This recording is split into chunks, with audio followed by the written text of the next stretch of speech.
How to recover your MetaMask wallet. Hey everyone, welcome back to another tutorial video. In today's video, I'll show you how you can recover your MetaMask wallet. So to do that, first of all, go to your Chrome browser, or you can also do this from the app. So since I'm on my browser, I'll simply go to MetaMask. After that, you will be redirected to this page where you'll have to tap on the option I agree to MetaMask's terms of use. And if you didn't have a MetaMask wallet, you could have simply created a new one by tapping the option create a new wallet. But since we already have a wallet and just want to import or recover it, we'll tap on the option import an existing wallet. After that, scroll down and then tap on the option I agree.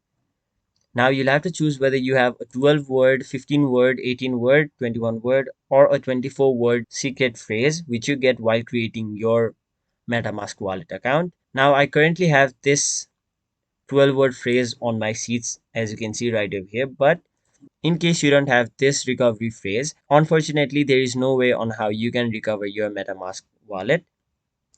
So to recover it, you must have your secret phrase. Without it, there's not really much you can do about it. So I'll simply copy all of these 12 word recovery phrase word to word, letter by letter, and in correct order. So I'll simply do it right over here.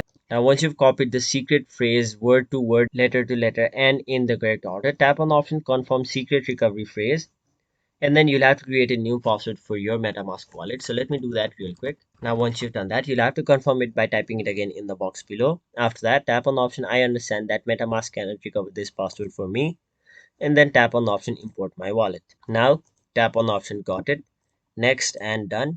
And now, as you can see, you have successfully recovered your MetaMask wallet. And now to access this wallet, simply go to extensions and then tap on the option MetaMask. And there you have it. So that was it for this video. Hope this video was helpful to you guys. And if it was, make sure you like this video and subscribe to our channel so that you don't miss out on further videos such as these.